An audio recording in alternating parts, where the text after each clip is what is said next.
Today is Tuesday, August 19th, 2014, and we are interviewing Dirk West at the Santa Cruz Public Library in Santa Cruz, California.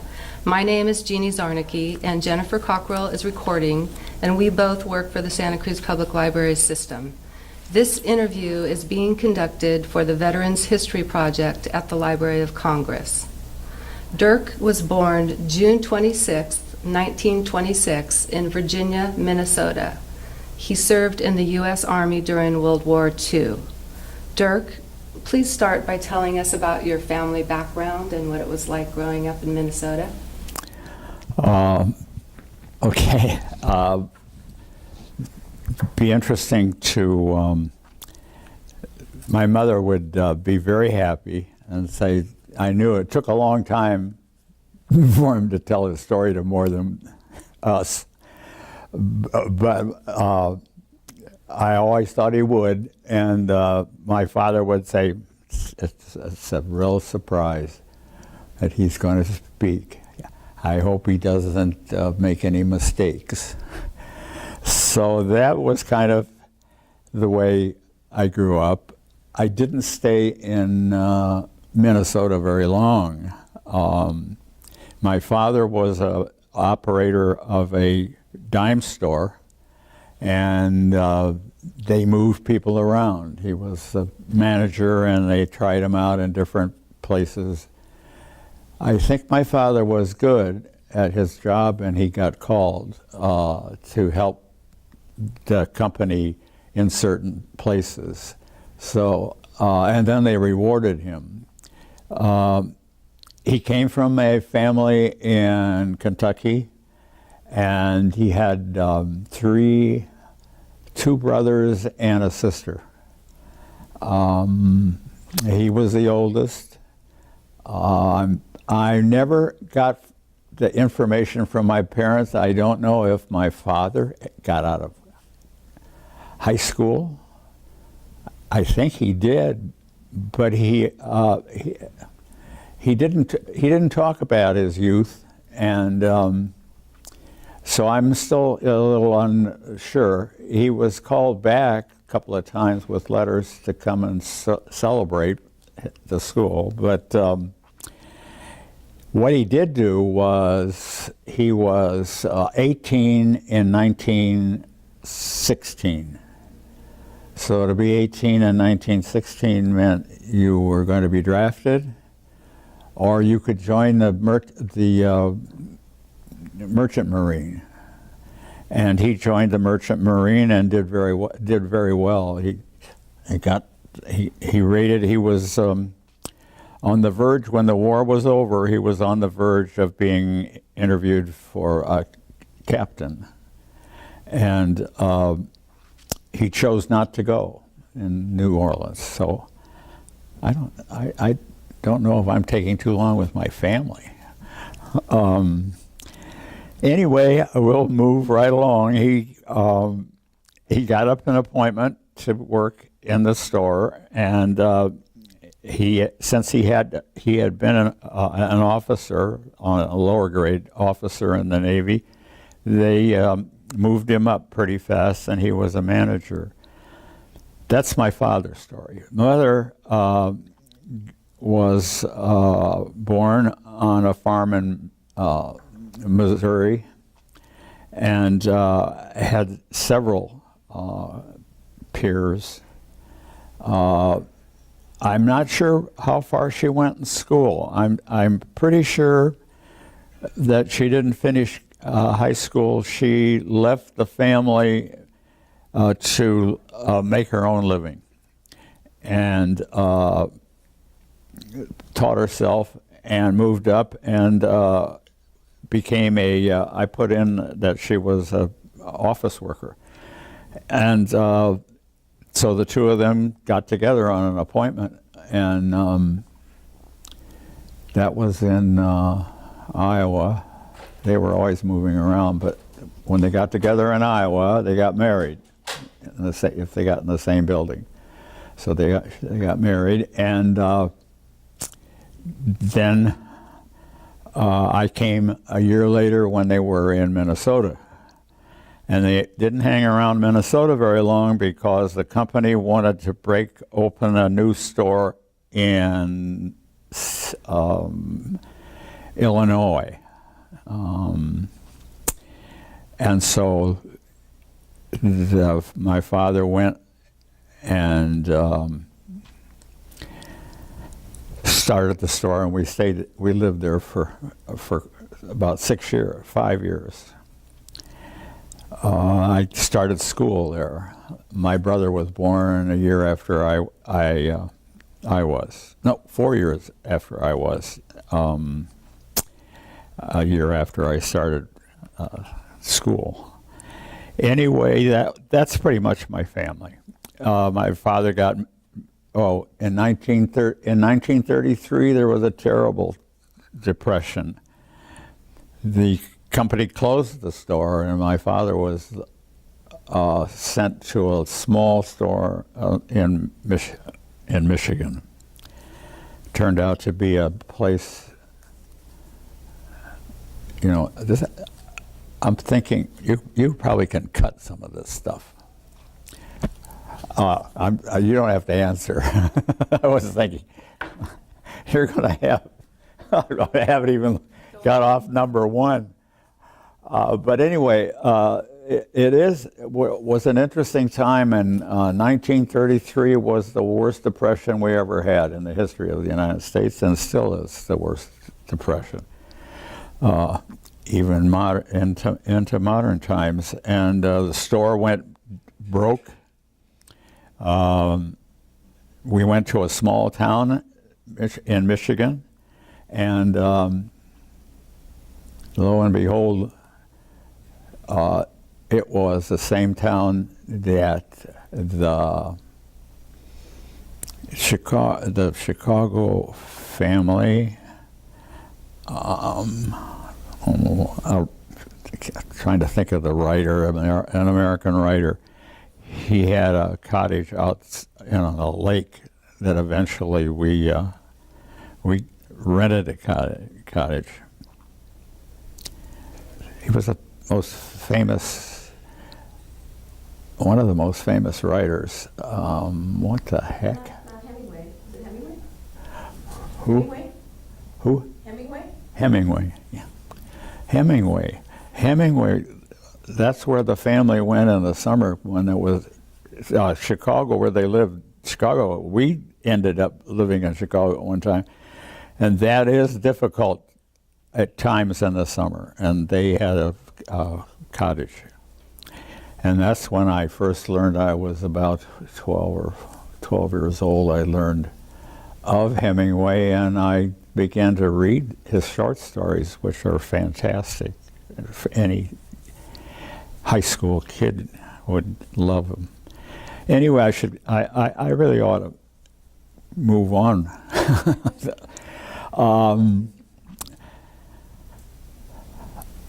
I had a brother that came when I was in starting school, and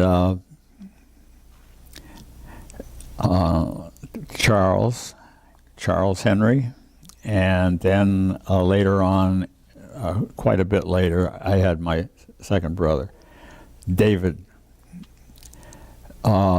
Charles went into the service because there was 4 years difference, but he went into the service and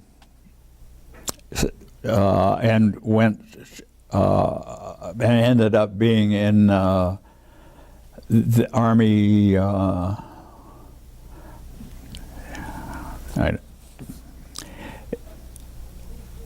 Not on the battlefield. There were 4 years difference, and the war were settled. Okay, and Charles was too young to ever be drafted, as far as I know.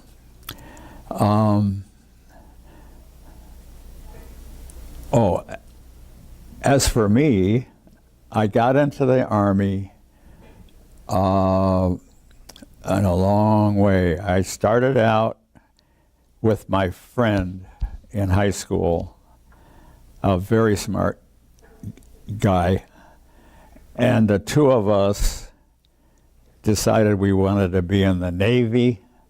And when we got in the Navy, we wanted to be in the submarines. We were dying to be in the submarines. Well, he made it, but and I didn't.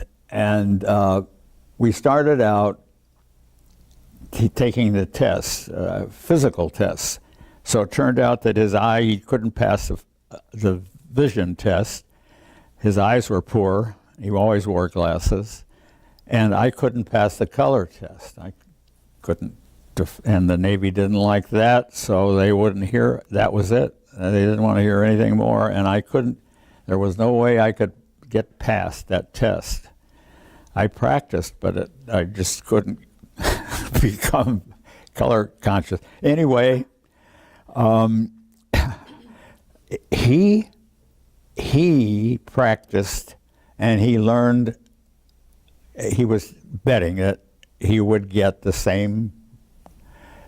He was hoping the Navy wouldn't change the next page, but just give him the standard page and say, "What can you read that?" And then he memorized it, and he got into the Navy. But I got even with him because by the time he got into the submarines and went out on the water, the Germans had done their thing. They were on the bad end of the war, and he was assigned to go up and down the coast, the East Coast, into where Hemingway was, down there. And they never had any contact with the Germans. So in the end, I did get a little amusement. Let's see. Getting into the service was a big thing in those days. Many students left high school to the service, and the service took them. Later, they began to be a little more, but they needed bodies, and so they took them. I decided I would just wait and be called. I would turn 18 right after the invasion. The invasion came in the middle of, I think, the 6th of June in 1944, and I turned 18 at the end of June. And when I turned 18, I went, the first thing you did on your birthday was to march down to, well, you walked down to I went all the way down the hill in the town I was living in, a small town in Illinois. Again, let's see, was I in Illinois? Yes, I was in Illinois. Walked down the hill and registered on your birthday. That was you were against the law. If you didn't register on the 18, they came for you. So I thought, well, it'll be the next pull. They'll get me. What I had to do was go to Chicago, and that was the nearest place to where we were living at the time. And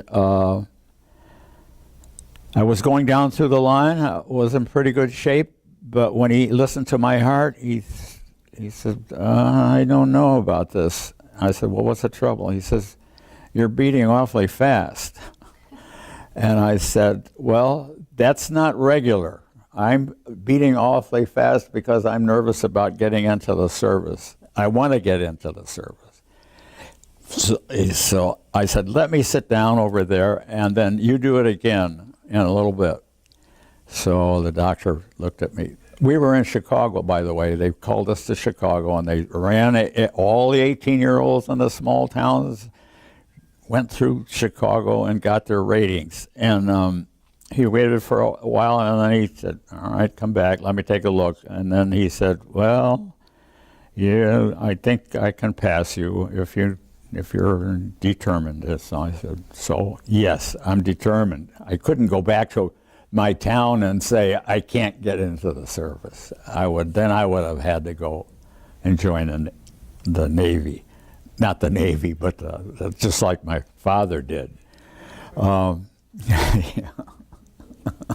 So that would have been I would have looked upon that as a disgrace. It was bad enough to have to wait for them to pull my name out and call me and put me the names in the paper, and they say these people are all leaving for the service. I didn't get called in July. I didn't get called July. August, I didn't get called. August, September, I didn't get called. Now, by that time, I thought, this is very serious. September. Kids are going back to school. Some of the kids that know me are going to see me in the streets, and that's a bad situation to be in. I mean, did you see West can't pass? Can't pass. There's something wrong with him. He's going to be here in town. The war's going on, you know. And we were needing, but anyway, so that was, I got real mad, and I wrote to him, and I said, if I don't get called in the next calling, September, October, I'm joining the the semi-Navy that would take you and be very risky, let me tell you. Anyway, but I would join those guys. And so I did get what I wanted, and they put me on, it might have been an incident, it might have been an accident, but I thought that complaint got me on November.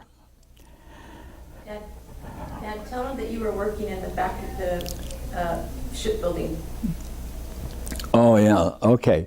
So one of the reasons I didn't get called was that my occupation at that time, after I got out of school and didn't get called right away, my father said, now I don't want him around the house. I want him on a job. He told my mother, and then my mother told me. We had 2 swimming pools in town, and I could have spent a lot of time in those swimming pools, you know, waiting for the call. And so I had to go looking, and I luckily, some outfit in Chicago decided this must have been a very secretive arrangement, but they decided to go down the Chicago, on the south side of Chicago, there's a river that runs out and goes all the way through northern California. I mean, northern Illinois, and comes out in the big river, and Mississippi, yeah, the Mississippi River. And this guy, there must have been some agreements with the government, but he decided to buy a farm about 30 miles from where we were in LaSalle, and the Navy started building LSTs in this farm, and to tell you the truth, even though we lived on the river, we didn't know whether the boats, when they got finished, LSTs, when they got finished, whether they were shipped down to the Mississippi or whether they were shipped up north to Chicago. But we turned them out, and I got a job, and I got what was pretty good pay in those days. I think it was, I don't know, I didn't get very much. It was like, I think my diary says $5. at the end of the week. So anyway, that was big money and regular money. Okay. The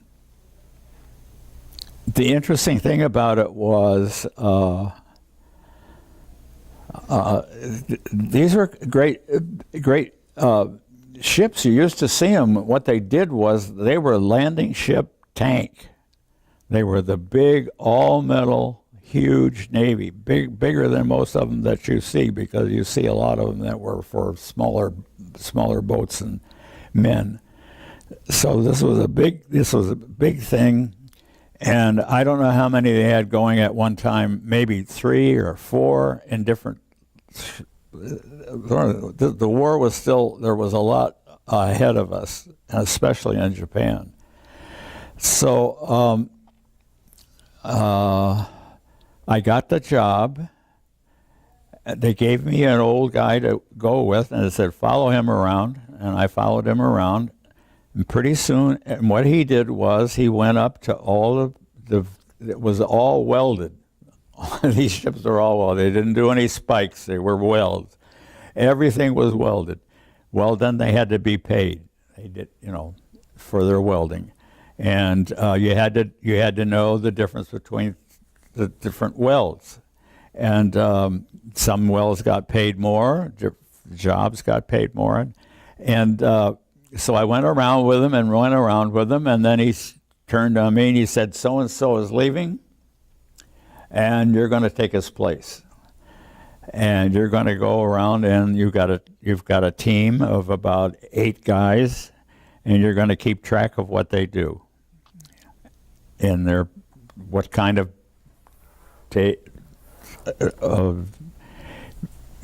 what they sewed up in the ships in order for us to pay them. Well, I thought that was a pretty big responsibility, but he was very encouraging, and I got along with him very well, and so it was a happy thing, but it didn't make up for not going in the service, and so it ended in November. I showed up.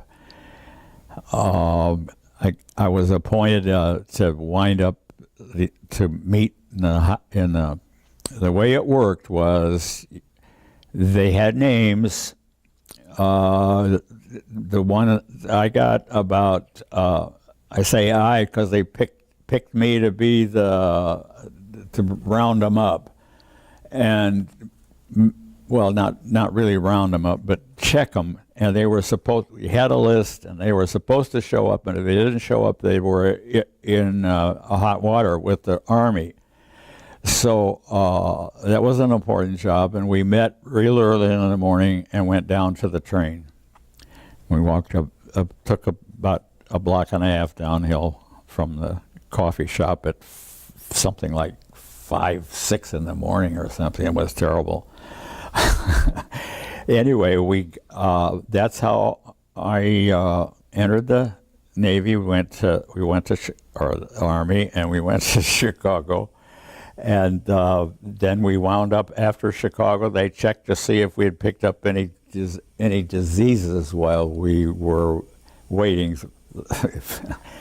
or like me, to be called. And you went through a line, and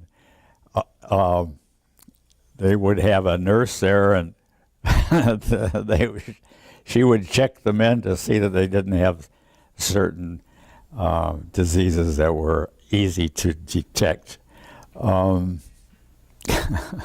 Anyway, after that, they put us in a truck, and they took us out to the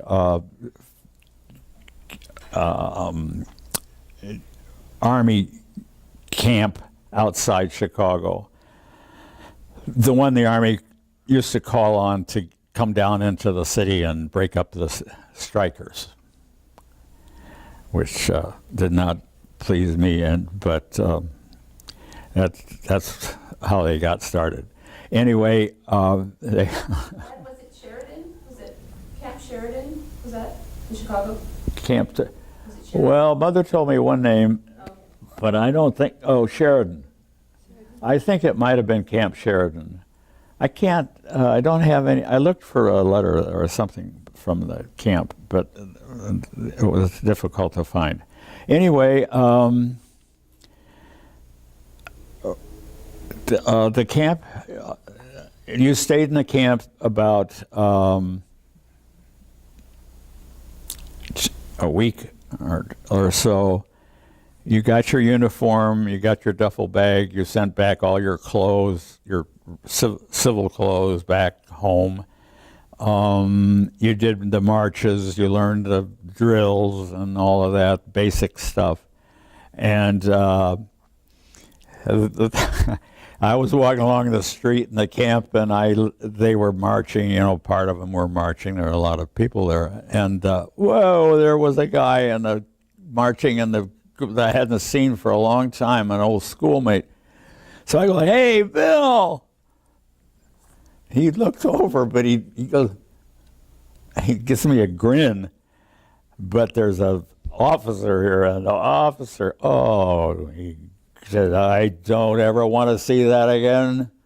That's not our laws. You're not to talk to anybody that's in the march."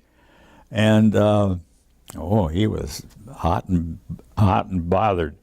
But so I shaped up. We were given we were sent from Chicago. They put us on a train. The train ran right through the camp tracks, and we started out. And I became very popular because I recognized a lot of the names of towns, and I could tell what state we were in, because a lot depended. We knew if we went to the east, we would probably end up in Europe. And if we went to the west, we would probably end up in the Pacific. In the Pacific is right. So I wasn't in favor of the Pacific. I wanted to go to Europe and go see some of the battlefields that I had read about in books, like it'll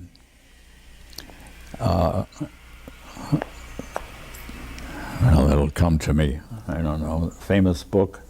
Very famous, from the First World War, and I read it, and it was the great anti-war. Is it All Quiet on the Western Front? All Quiet on the Western Front? All Quiet on the West, absolutely, yeah. Any day I would know that, but just when I need it, I can't remember it. I treasured that book. I thought that was the greatest book, one of the greatest books I had ever read, All Quiet on the Western Front. And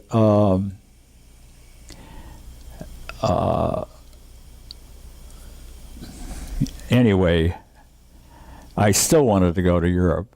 And when we went on a big ship. My wife told me the other day that she had looked up the ship, and that we had 1,000 guys were on it. It was one of the biggest ships in that transport. I know they spent a lot. We had to wait a long time, and then we got down there, and we marched down onto the dock, and here was this big ship. And I'm sorry to interrupt. It was almost 2,000, 1,996 men. But you're skipping your Camp Hood. Unbelievable. You're skipping Camp Hood, Texas. Yeah, was it? Camp Hood. Tell us about I know. Oh yeah. I want. Okay. So how did I get out of Chicago? Well, we were on the train and we went down, and I could tell that we were going all the way down through Illinois, and then we went off. We crossed the Mississippi River. Now we were in Missouri, and we stopped overnight. And then there was all kinds of betting. Now that last turn to the west scared the living daylights out of most of them. me included. And then the next morning we started out, and sooner or later we came to Oklahoma, and we were just going deeper south. And we still didn't know how that was going to go. Are you going to go to the east? Because we knew there were camps on the east, to the east of us. Or are you going to start going through the desert and go out to Chicago,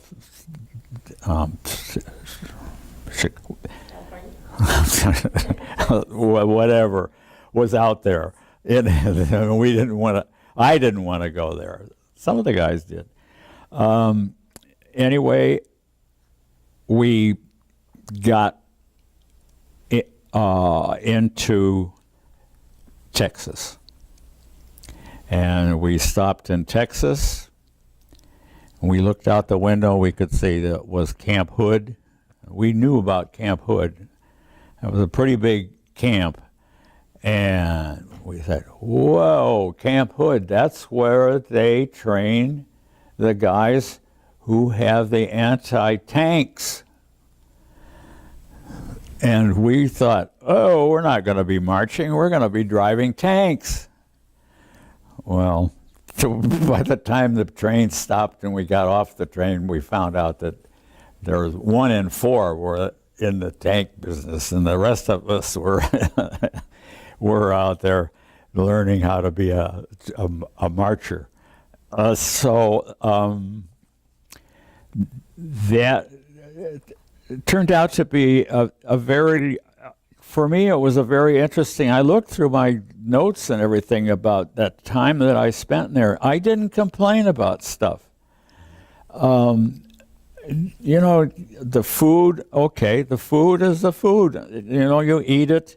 I didn't pick food, you know, sort of, and we never got very much time on our own, so you didn't have to complain about not having any games to play or no baseball or anything like that, but we were working all the time. We had to throw hand grenades. We had to do rapid fire rifles, as well as your own rifle. We had to put on we had to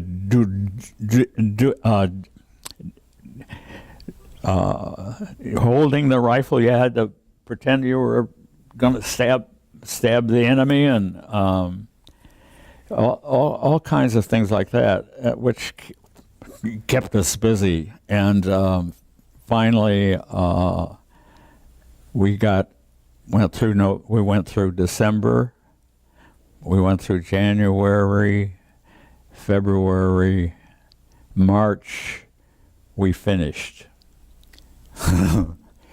They had a general from China, had been fighting the Chinese. He was famous then, and he got quoted. He was watching us march, and he shook his head and muttered something. Oh God, I don't know what's going to happen. He didn't like the way we marched. He didn't like the way we marched, but I think he was showing off. But anyway, that word got passed around. I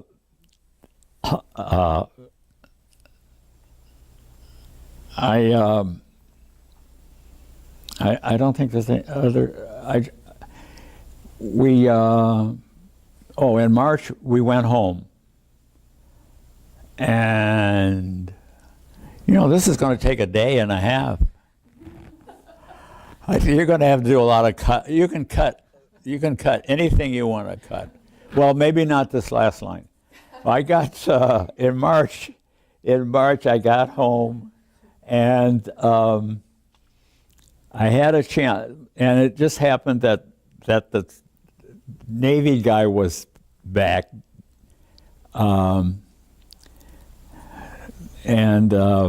so he and I and a local guy that was exonerated from but he drove a car.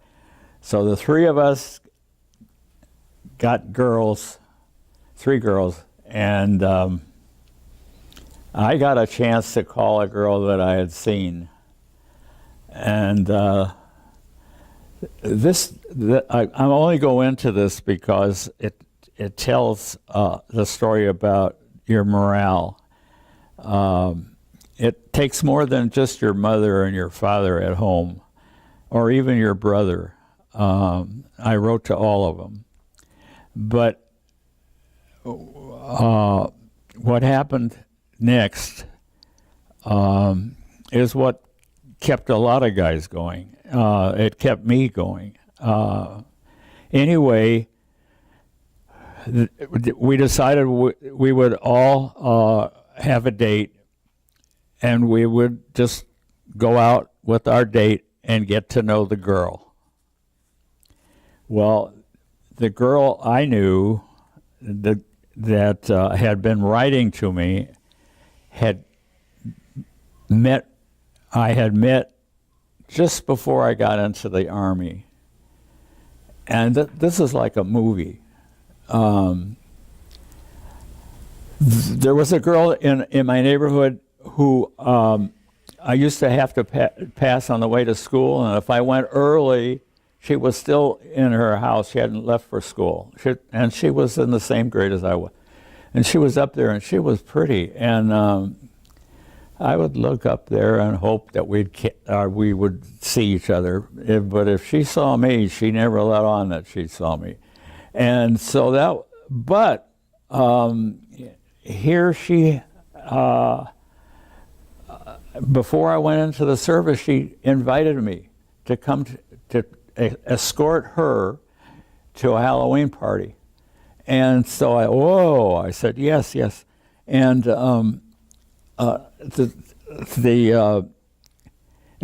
we had a Halloween party, and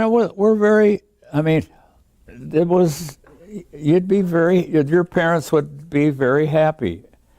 We went out and looked for all kinds of crazy stuff and brought them back, and the first one to get them back was, how those go and everything. And then I learned that I was invited because she had broken with her real boyfriend, and he was coming with somebody else.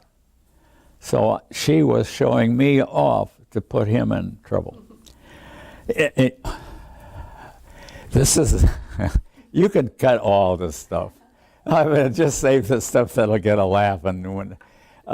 Anyway, so that dawned on me like a thunderbolt. I thought, oh, well. But as I was going with her, and she was leaving fast now because she had gotten some smiles from the old boyfriend. So it was all over for her. And I looked, and here comes this girl down the stairs. She'd gotten all the coats and everything were up on the upstairs, kept upstairs, thrown on the beds. And she came down the stairs. And I saw, first of all, I saw her. And, I don't know her. And I wonder what school she's from. Where does she live? And then I noticed that she had a pin here, and it was the National Honor Society pin. We were in the summer. That was in the summer, but she had been awarded it, presumably, when she graduated. So I thought, that's interesting. And it made an impression. It made a real impression. So when I came home for the last trip home before I went overseas, I decided I would call her because she had written letters to me. She had a girlfriend that told her, write to him. So she did, and then, well, that's another story. Anyway, she came. So I remembered her, and I thought, I'll invite her. So I invited her, And we just drove around. We didn't have any place, anything in mind. And we drove out in the country, and we came to this nice quiet area in the field was there, nice and even. And we all got out and went our separate ways. And I went with her. And so we were talking, and that's all we did. We were just talking. And we looked up, and there was the moon. And it was beautiful. I mean, it was shining there. There were no clouds. It was all open. And I said, look at the moon. And I said, you know, that reminds me of a poem. She liked poems, and she knew poems. And I said, that reminds me of a poem.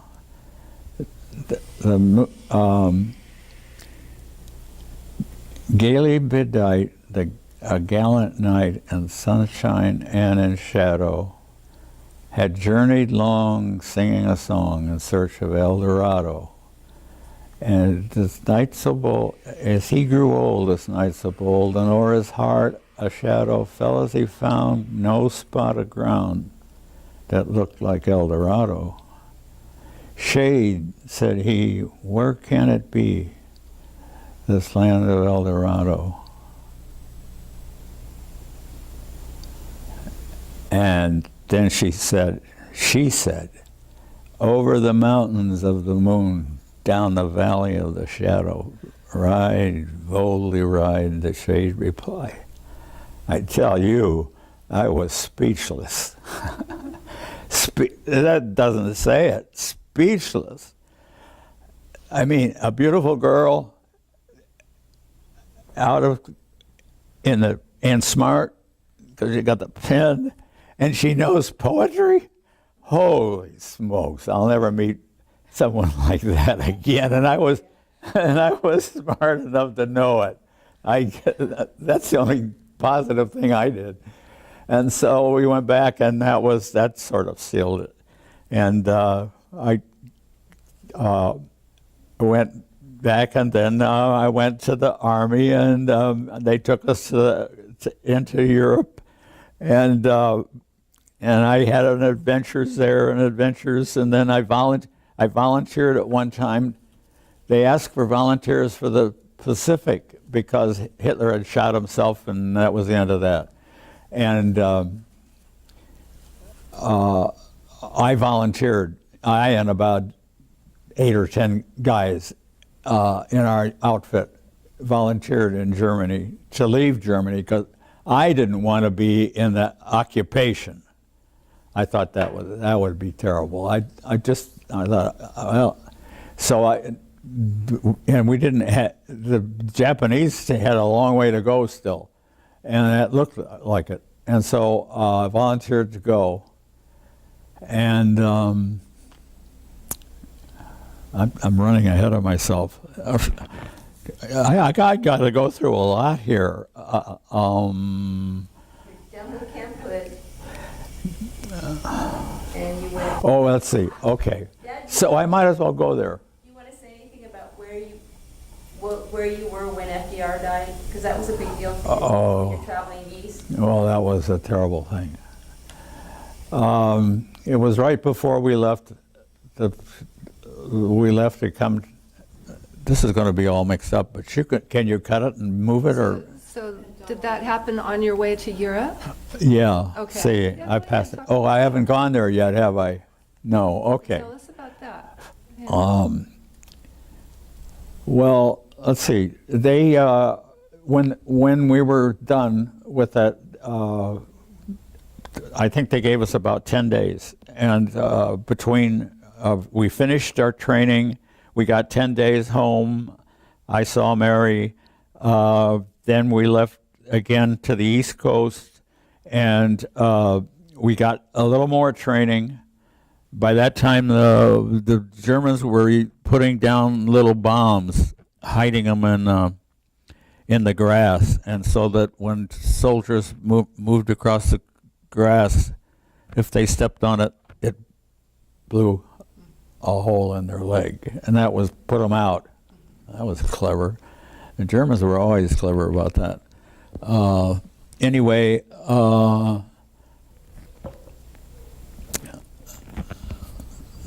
you're going to have... FDR? FDR. Okay, just before we left port, I wrote a letter home, and I mentioned what he meant to me, and how I appreciated the fact that he was among presidents. He was with Lincoln and that he would be missed, and it was a terrible time to have him die. And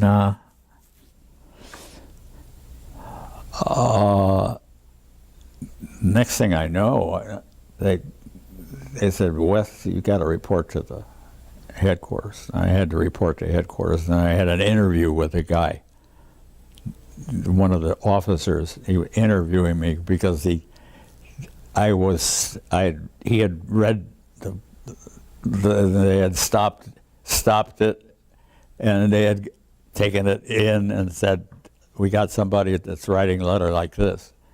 And I think the thing that bothered him was not that I was talking about a Democrat, but I was talking as if the world had ended. And I thought that all the work that we were going to be doing in the Army, if it were a weak president that took his place, it would be it would be lost. And so anyway, so I begged him not to keep me, and I guess I made a sensible appeal, and so he okayed me to go, and so I went. Anyway, I'm going to go fast now. We docked in France, and we went up above Lahr, and we slept where the Germans had been, had camp, and we slept for 2 nights, and on the 3rd day we marched back down, and the kids were crazy for gum. Little French kids. And so we marched, and we went through town and got to the train, and I got a laugh out of the train because we were going to be transported into Germany, and the cars were the same as they were in the book that I read about the First World War. There were 20 and 8 horses and 20 men. That's what they could put in there. If they put horses, they put 8 of them in there, and if they put men in, they gave them 20. Or 40, I forget. I guess 20. And the same old box cars, and we got in there, and we had to take turns sitting in the doorways. There were doorways, I think, on both sides, and you, with your feet hanging over, and you watched. And then when your turn was up, you had to get up and let somebody else watch out the doors. And so we went all the way through over the same routes that I had read about the First World War. The trains followed the same pattern up into the next country. Oh. See, I'm getting old, and I forget some of the stuff. Thank God. Anyway, we went up and stayed overnight in the capital. You know, when I get home, I'll remember it. But the next morning we woke up. It was a one-day trip, and the kids would come running down and they wanted us to throw the gum at them again, and you know, stuff. And then they were going, Hitler, Hitler, Hitler, Hitler. And we thought, whoa, does he mean that, are they saying that Hitler is dead? And they were saying Hitler was dead, but they were wrong, because I said, I don't think so, because we haven't heard a word about that. But he was on the verge of dying, cutting himself, well, taking his pills. Anyway, we went on, and then we crossed the Rhine, and we got to the city. Oh, I probably got that somewhere here. We got to the city that had been used by the English to even the score for bombing, because the English had gone through hell and high water for years from the Germans with their airplanes and their bombs. Huh? Was it Dresden? Dresden? No. It was the capital. It was where ancient history was, and the ancient rulers used to live. It was right on the river there, and we crossed over, and our train went real slowly through the town, and you never saw a town. You saw war that was, until the bomb went off in Japan, and nobody had ever seen anything any worse. The people were all living underground in the city, and they came up, but because there was no living space above them, they had all been blown, along with the churches where famous European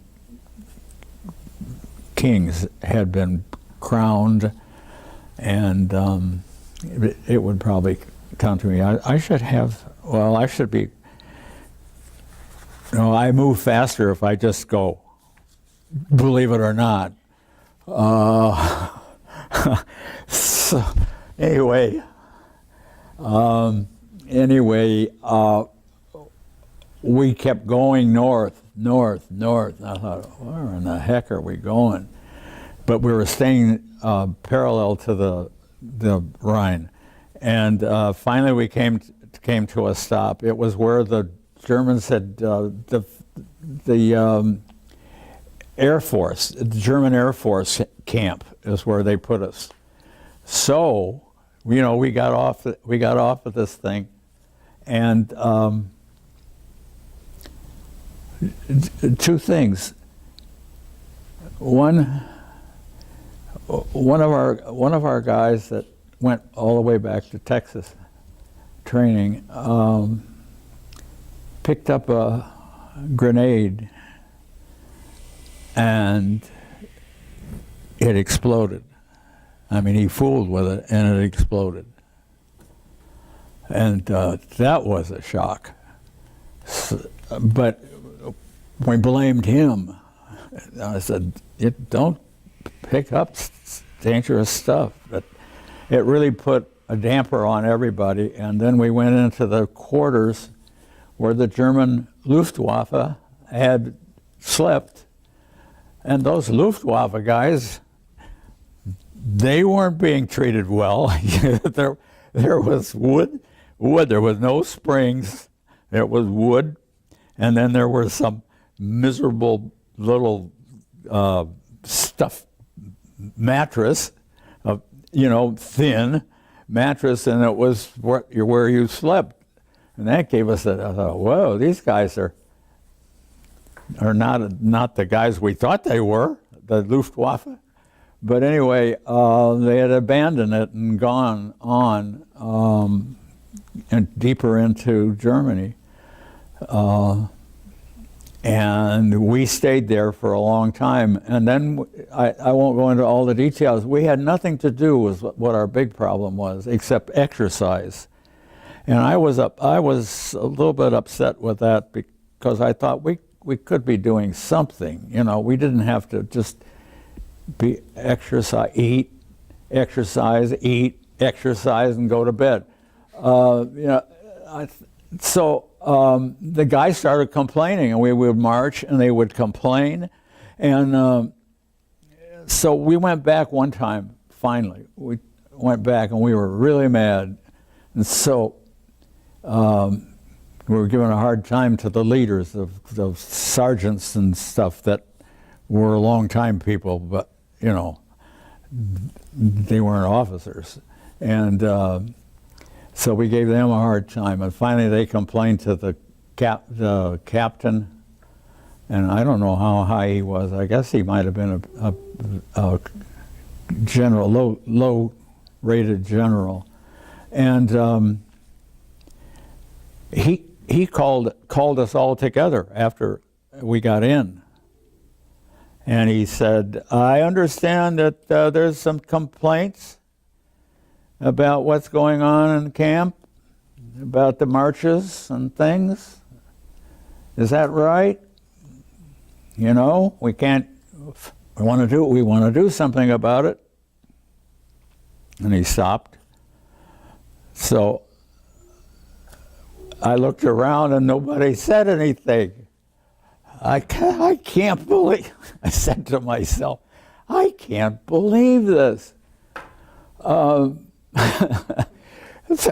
are these big mouths that have all these jokes and are making it miserable for the guys that are leading us, This is your moment. Well, it stayed quiet for several minutes. I said, well, I know what's going to happen. You're never going to get a chance to talk. You're just letting this be it. So I raised my hand, and the general called me, whatever he was. I think he was a general, maybe a low general, I don't know. Anyway, he called on me. And so I just went through. I said, well, we're thinking that we do the same things. We go up and down these streets. We don't see any Germans. They all hide, and the streets stay the same. They're terrible. There's lots to be done here, and we just think that maybe we should be organizing them and getting things done. So he says, all right, Mr. West, we'll take that under consideration. In the meantime, you'll lead the troops out, and we'll have some exercises, and you can pick which exercises you want them to do. I says, oh, that's what you get for opening your mouth. Honestly. Anyway, I did it, and it did affect, some guys were mad at me and never talked to me again. But what happened, I think what happened in that little episode is that we never did do anything other than that, but they did decide, I think they finally decided where they were going to draw the line between the British, the French, and the Americans were going to be set up, and where they were going to have a headquarters and all of that. So when it came time to show up, I was being moved to the 8th Division, and the 8th Division, I was way south, the 8th Division was going to be headquarters for the American Army in Europe. And I was going to be in the generals, I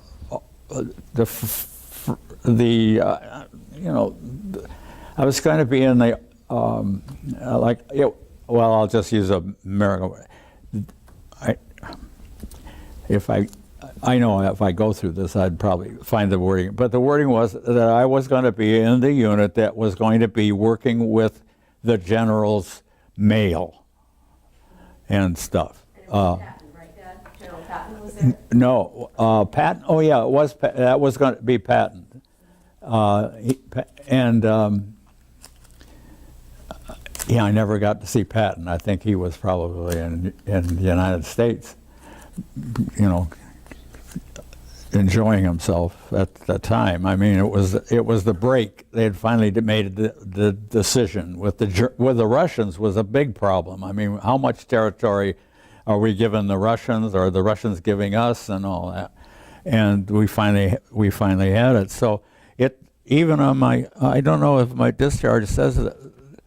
One of the papers I have says I kept that rating, eighth division, but I only worked in it for a couple of months, and I saw guys that if something fell, like this fell off the table and made a thud on the floor, this one guy would hit the floor flat, because he thought there'd be more bombs coming, and he didn't want to get hit with shrapnel, so you'd be safer on the floor. Of course, if one lands on you, that's tough. But there were several men, and I wondered if they were. Anyway, they had really been in the battles, and they really knew what the war was all about. And here we were, just as dumb as ever. But learning. Anyway,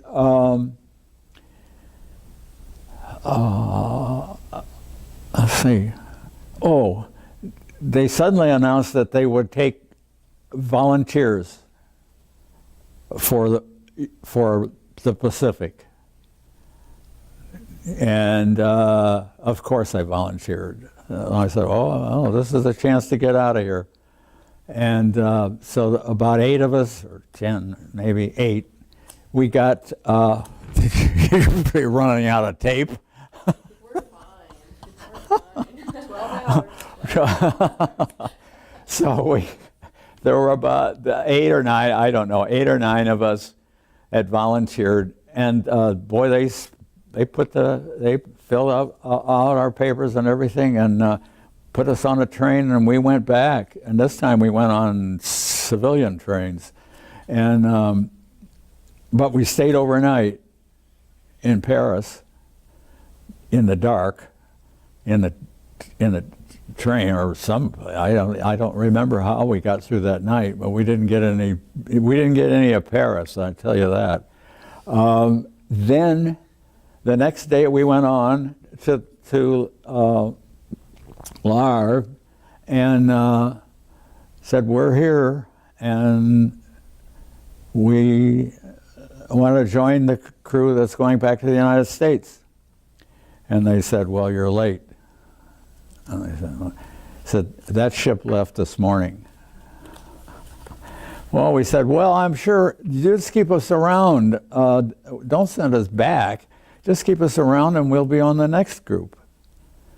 Well, there never was a next group, and I thought about that, and I thought, they had terrific losses over there on the fighting, and they could have used any amount of guys to replace the dead over there, for one thing.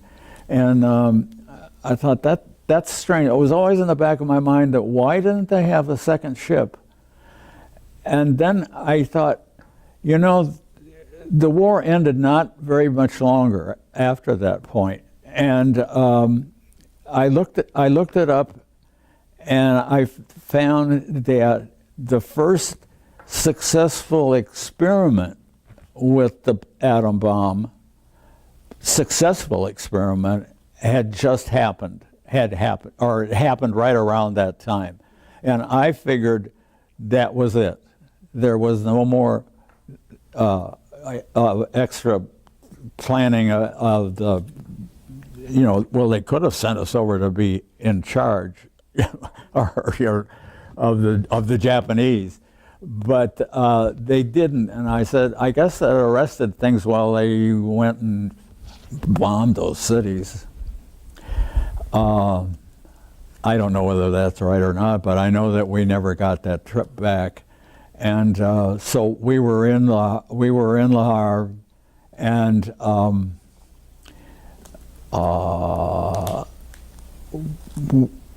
we were put in a notorious camp, so-called, I think it was Camp 14, outside the city, where all these guys that got off ships, guys like us that were going back home, all this stuff, into this one camp, and we were there for quite a while, a couple of months. And then later, I saw where some German writer had said, that camp, you never hear them talk about that camp that the United States kept going. It's as bad as anything in Germany. Then I read about what the camps in Germany were like, but I can remember that. It was a notorious one because we got tired of being there and we slept in these tents and nothing happened and we didn't know what was going to happen and went on and on and on. Played poker, well, some guys played poker. Ping pong was a big sport, and chess.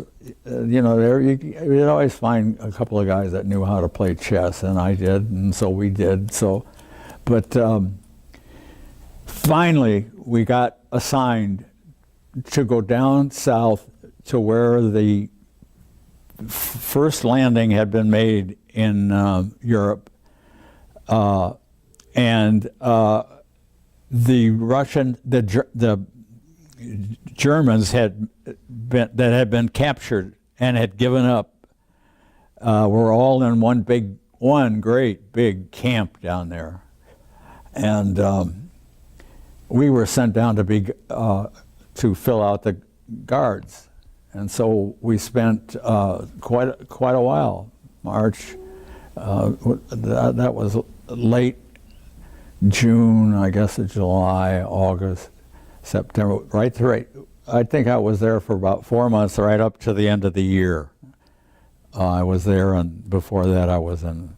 That was what I did. I just went up on the top, and we never had a breakout, and I never fired a pistol or a rifle, and I mean, I think the Germans were happy, to tell you the truth. And inside the camp, they had their army. All the generals were still generals, and the guys were still guys, and the generals would order the guys around. The Germans, yeah. Oh, yeah. The Germans, right? The Germans. Oh, and then you had Germans that you'd have contact with them, and they smoked and I didn't. So you had the smokers would say, what would you like? I'll do something for you. I said, well, I don't know. What would you do if I gave you a pack of cigarettes? You know, that's a lot.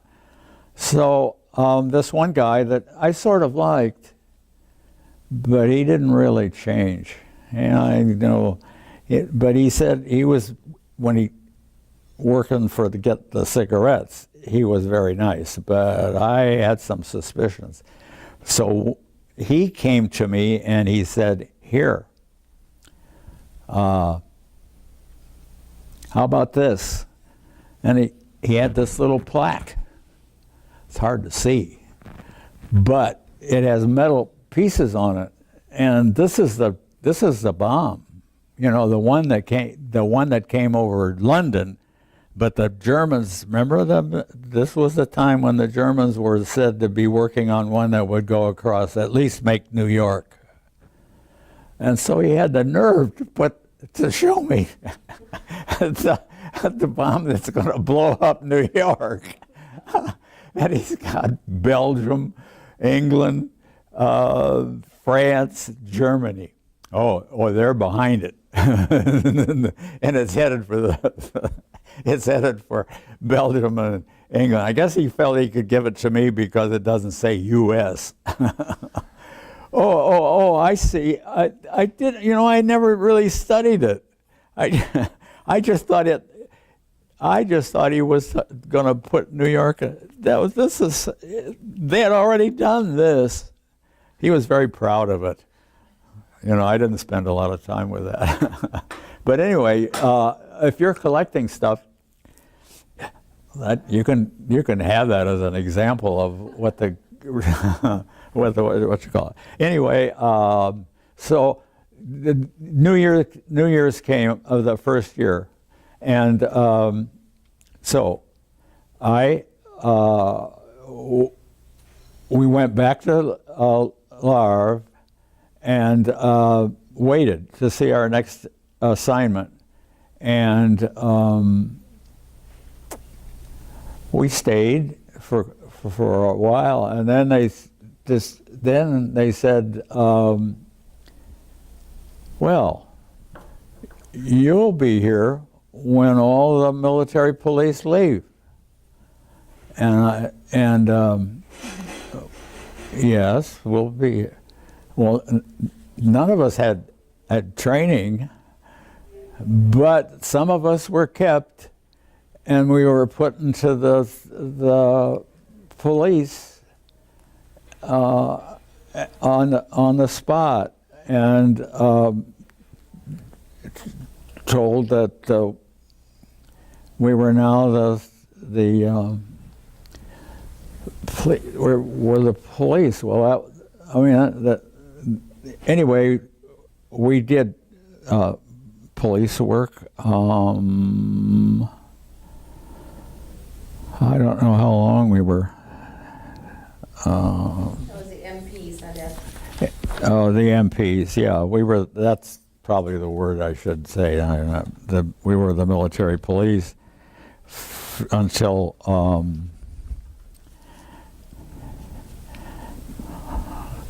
I'm seeing, I think, I'm not leaving anything out. No, I guess not. One thing I wanted to ask is, were you able to keep in touch with your family back home with letters while you were there? Well, I was able to. I think the guys that were being shot at and were shooting probably had difficulties, but we never really had serious difficulties. Sometimes we had delays of a week or so, or 2 weeks between our dates on the letters and the family reading it, or vice versa, family putting a date and then us getting it. But on the whole, I would say that given the circumstances and the hands that had charge, we kept in touch all the way. And that's where I wrote this thing. It says, 1567 Campbell Avenue, LaSalle, Illinois. The prodigal returns. Oh, no. That should have said, the prodigal sends his regards. Delay summer until I arrive. Love, Dirk West. And That when was that sent? that went to my mother, Just before Edna. Okay. Pardon? Yeah.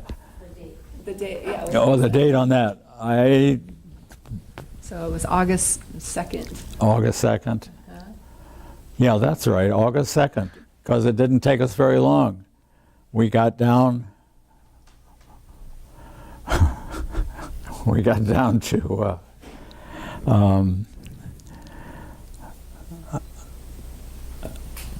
Well, we were the guys that when we were in the service, the military police, basically we guided. We were in charge of the traffic, and when the trucks came in, we stopped everything.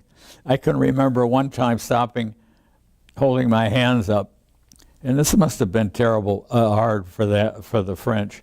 It was an older Frenchman was driving a pretty little old truck, and he was on a side street, and he was coming down to the main street. Well, the main street came in off the fields with the troops in them, and they had, they would have a couple of hundred guys up there on those big, standing up on those big trucks, and they would. So there's no way of stopping them, and they came in like they'd be going about 45, 50 miles an hour, which is pretty fast for a big truck, and dangerous because it took a lot to stop it. So this guy is he stops it, but he gets tired. There's more than one truck, and he was waiting, and as he waits, the car starts to creep up, And I said, stop that, stop that. And, so he'd stop it for a little while, and then pretty soon it'd start creeping up. And so finally I said, damn! I aimed the gun at the motor, I was going to shoot the damn motor. He thought I'm sure he thought I was crazy, but that scared him then, and he stopped. But that was the only time I ever had a problem with the French. I liked the French, and the troops as a whole didn't have as much complaint about the German population, non-war population. They felt a lot more comfortable with the Germans than they did with the French, and it always made me mad. I was always mad about that, and so I didn't have very many interferences with the French. I felt for them. They had our troops coming through their town, trucks coming through their town, ships taking up all of, on and on and on, and the Germans were back over the Rhine by that time, and so they were looking forward to the end of the war, and I understood. In fact, I had a French family, and I forget how we met, but they invited me to their house, and we had a French dinner, and they had their little wine bottle over by the I don't know. Where it could be cool by the window or something over there, and they'd bring it out and they'd pour some wine, and there was never any doubt in my mind about the French. I loved the French, and so we got along. The son was dying to get an American gun. I don't know how he was going to use it, but he never got it from me. I couldn't get an American gun. I couldn't even get a gun for myself. Some guys were putting them in their, but I never had the chance. So let's see. Would you like to have this finished? I think I just. Would you like to talk about what happened in your experience when you arrived home? Oh, we had a regular correspondence. I was pretty good with correspondence. I wrote to my father, sometimes a separate letter. I wrote mainly to my mother, but I wrote to my brother, and then I have a little brother that I wrote to, and I kept up communications on a pretty regular basis, as well as with friends. I was very well. Okay, the way I came home. Let's say,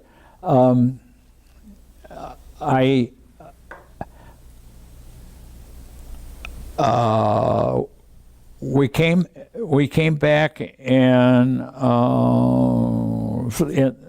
well, it doesn't. I should know what the time was.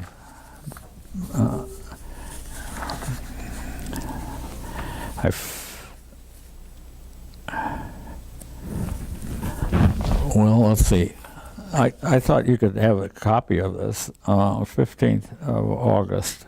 So that's when we arrived back, 1946. So 15th of August, 1946.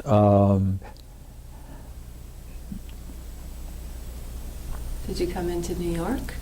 Where did you? Let's see. Yeah, we came in.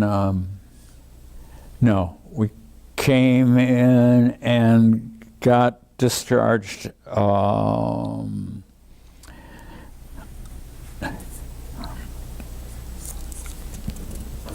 You didn't go to New York then? You got home? Let's see. I leave it to my memory, but then where's my memory? We came in north. I'm sure it's here. We came below. Well, we came across the ocean, and we passed the Statue of Liberty finally. And we parked south of the city, and that was a regular thing to do. And we got off at, I've been working so much on the beginning of the stuff that I forget the important stuff of getting out. Anyway, there was a camp there. There was a famous camp right on the water, and they zipped us through. They paid us what we had coming, and I went with one of the guys in our outfit, and we thought we'd rather go to the Capitol first before we went home, and we would look around at least one day. And we went to the hotel where it was supposed to be the one where Lincoln slept when he came. And I don't remember it or anything, but we liked the idea that we were in the Hotel of Lincoln. And when we first got there, we started to go home. And we lined up for the train with the civilians, and we got pushed right out of the way. I mean, we couldn't believe it. I mean, we stepped aside for some women passengers, but they would all go through. That was a stunner. I thought, these guys want to get a seat, and that's all it is. They don't care who it is, and we're old time. I mean, they've been looking at these guys forever. That doesn't mean anything. And that was a shake-up. So much for the myth of the great homecoming. Yeah, right. Well, I had to wait till I got home before I got accepted. Anyway, we only stayed overnight once, and then we went home. And I say we, two of us. One of us was dropped off in Ohio. Never did stay in a group with anybody that came from where I came from. It's just, and then we all scattered. And occasionally I got letters from guys. They would talk about they got home all right and everything, but we never carried on a conversation over time, which is kind of, and I've never gone to the expositions or whatever they are for the different outfits, and so what's over is over. And what did you do in the days and weeks after coming home? Well, let's see. Well, one thing was that I got back in August, and the very beginning of August, and that was also the beginning of the local high school and junior college.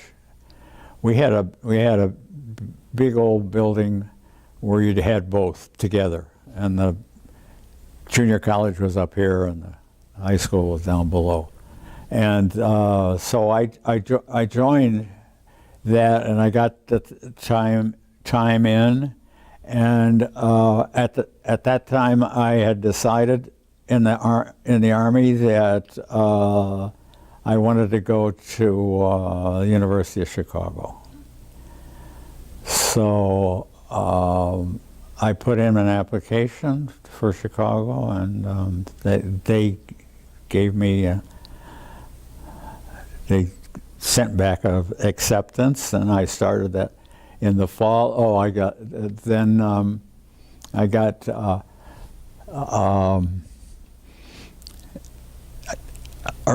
early in August, September. I don't know. Went.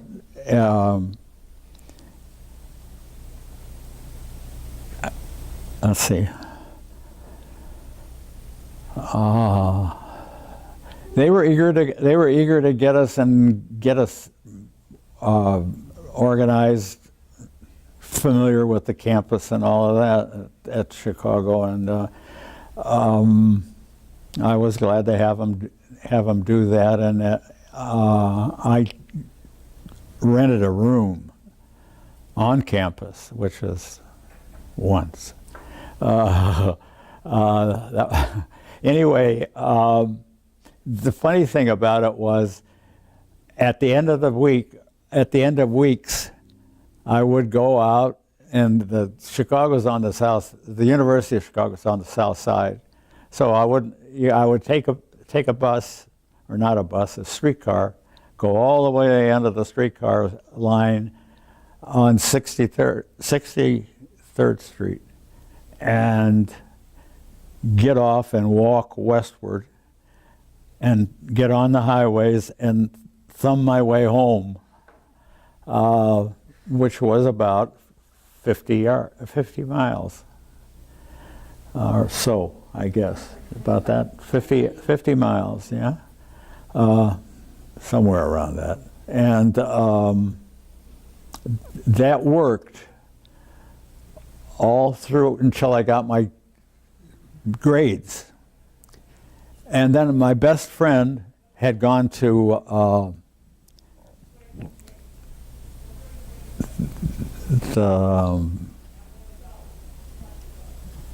let's see, he hadn't gone to the University of Illinois. He went over to a university in, I don't know whether it was,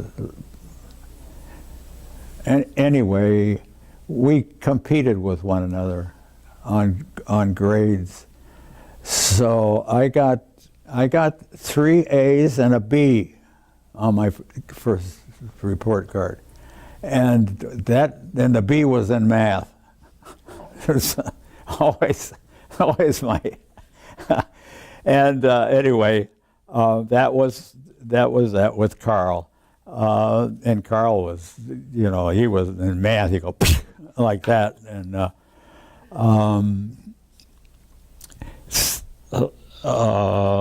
let's see.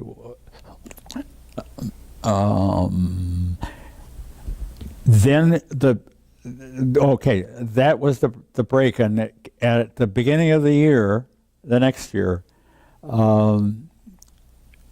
you would start your new classes, and I would always hike back and forth, get out and hike back and forth. And I said, well, I turned 21 that year, so I said to Mary in the fall when I was getting ready to go back to the university, I said, I don't know why I keep coming, every weekend or at least twice a month or something like that. I said, that gets to be difficult. I think maybe we should get married. And she had her mother was shook by that, and my parents were shook by that, but we were determined, and we got married. And I'm very glad of that. 66 years later. Wow. Yeah. Okay, I think you've probably heard it until you're ready to. I just want to know what you studied in college and what you ended up doing. Oh, my college courses. Yeah.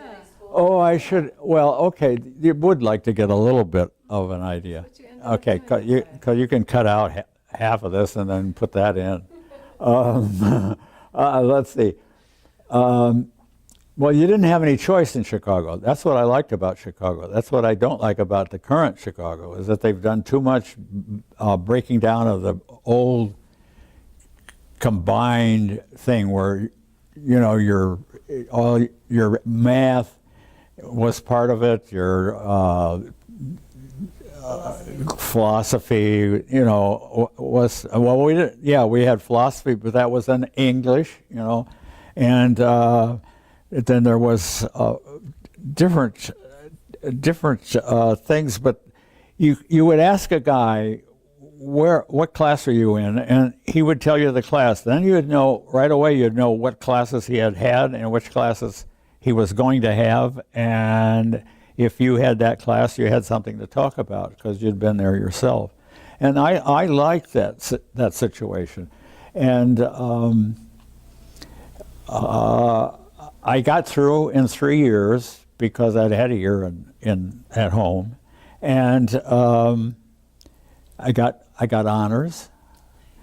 And I have to tell a story about honors. I told my daughter, my oldest daughter, she wanted to go to Chicago too. And I thought, well, I don't know about that, you know. She said, yes, Dad, I go to Chicago. And so we got I had friends at Chicago, and they wrote about her to the school and to parents, and she went. And then she got honors. She got special honors. She got that special form, the next one up.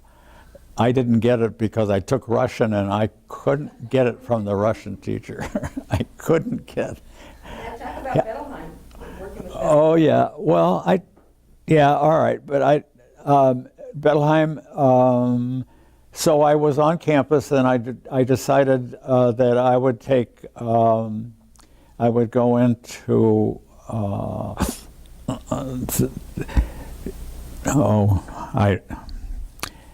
have trouble thinking about some of this. I haven't gone. So Was anyway, it called special ed then? Or working with autistic kids? what did I want to do? Oh, I know. I got. You can cut this stuff all out, but I can remember. I went in for an interview to a guy who had been there for quite a while, and he looked at your record, and he was there to tell you what he thought you tested, and he looked at the test, and he looked at your record, and he'd tell you what he thought you'd do best in, and the reasons why, and it was very helpful to have that. So, but he said, well, I think the first recommendation says, well, I think maybe, how about the University of, and then he named that famous thing that sounds like, it's a school for School of Social Thought. School of Social Thought? No. Did they ask you? In London? Oh, no. No, see the London. You know what the London guys go to? They go to a school that has a name that's mathematic. It's like you're going to a mathematical school. Oh, but it's philosophy. And it's famous philosophy. Oh my God! You can't believe who's gone through it. So it was fantastic, and I thought, why would I want to go to that school? Well, first of all, I couldn't afford it. Why would I want to go to England? But he said, well, that's my recommendation. And I said, well, I don't think that's a feasible one for me. And so we went over things, and the real toss was, should I go to a school that does writing, or pays you study writing really, English, and or should I go to something that builds something like social service, like or even teaching? Should I go into teaching? And so I decided on the latter, and I was when I finished, I was looking around for something to write my paper on. And I thought, I don't know what I'm going to write my paper on. And there was an opening at the school for disturbed children on the campus. They had a special school, Dr. Bettelheim. And he was pretty famous at the time, and the school was pretty famous at the time. It got world recognition. And my friends told me that there was an opening there. And so I went. And I can remember my wife and I and all the other people loved Dr. B, but he got slaughtered at the end when he was dying, because he got really in difficulty in reputation, and it was sad to see. But you know, reputations are hard to deal with. You start getting one, and then it grows, with people who never met you and have no idea of what you do are, and but anyway, what it was he took in kids that had never developed right, but it wasn't because they weren't intelligent. They were intelligent, but they didn't develop. And why didn't they develop? Well, that was the big question. They were blocked. So he worked with them. Well, he had teachers. One of my students, I went, and he put me on a part-time basis, and I finally got the possibility of working one afternoon and evening bedtime. And then when that was all set, he came in and took me off and asked me how it was. And I said, well, I thought, this is a trick question now. What am I going to say? I'm not going to say it was easy, and I'm not going to say it was too hard. Maybe there's a better way to say it. I thought, well, I think I'll be able to do it, something like that. So he just looked at me and he thought about that, and then he put me on full time, and that was a beginning of working with children that were a difficult development. And the public schools, later when I looked in the public schools for work, public schools had kids that were almost,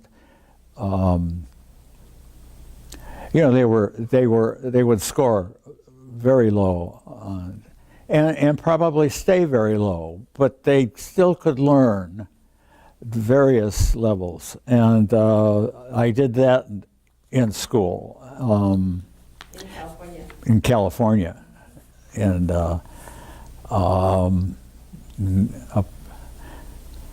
I don't think I should get it. For one way or another, I worked with him until we had to move, because what was happening was the South Side, where we always lived on Chicago, on the South Side, we could see the storm brewing. There were Filipinos coming in and taking over buildings, and there were black students. Mary and I were the first, and we were there a long time, were the first to take, the building was sold to a black person. Well, nobody nobody threw cans or made the swastikas on the building. But that doesn't mean that there wasn't prejudice. And I was thinking, you know, we were the first apartment on the south side of 63rd Street that had a black owner, and we never had problems with him or they were a couple with them, but which made us kind of famous. But that didn't count then, and nobody ever made us famous. So. Then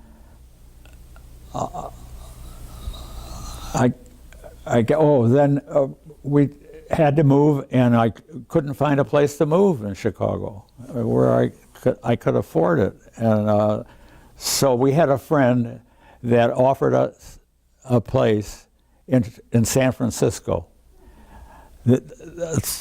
He had the upstairs where he could see the Golden Gate, and he had an empty downstairs. So, well, with nothing better, we took him and went. And then I taught in school, and then the government, for about 5 years I taught, and then the government offered a chance to make a degree in that field.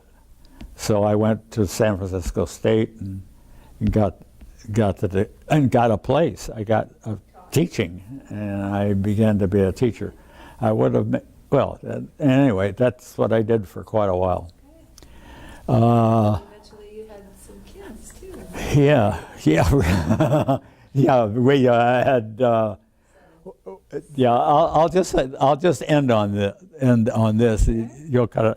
There's one more question after that. Oh, okay. Yeah, you go ahead and finish. Okay. Well, what happened was our family came. You know, we started a family, and we had a girl, Christina, and then about shortly later, we had another girl, Elizabeth Ann, and then we had a little break, and then we had another child, Rebecca. We're all named after authors. Oh, poets. okay. Rebecca West. Rebecca. Elizabeth Barrett Browning. Rossetti. Yeah. Then finally we had a boy, Anthony Scott West. And then we had a son that interestingly was stricken with what I had been working with. And he had a very difficult time with it. Yes, that's right. And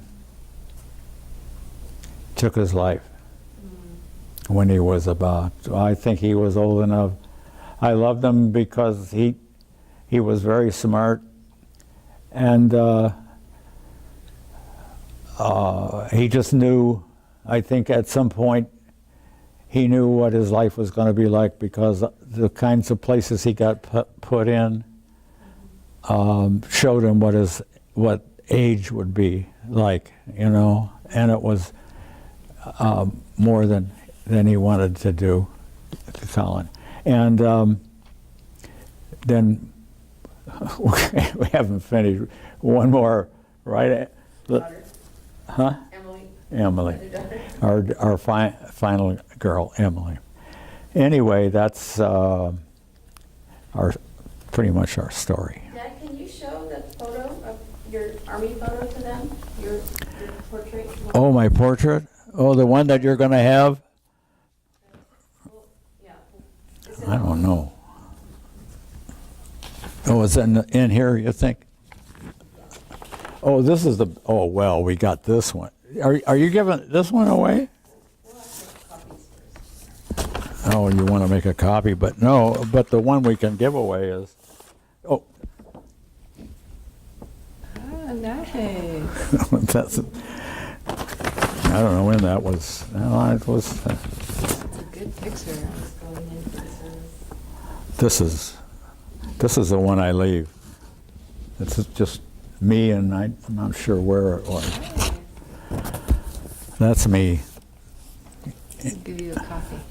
So the last question I wanted to ask you is, how did your service in the Army and your experiences there affect your life? And my what? Your experiences in the Oh, Army. in how the did Army? it affect your life? Well, we all thought that the Army was great. I mean, we hated it, but it was great. We thought, and this was all our guys. When I say that, I mean, like you had, I was a sergeant.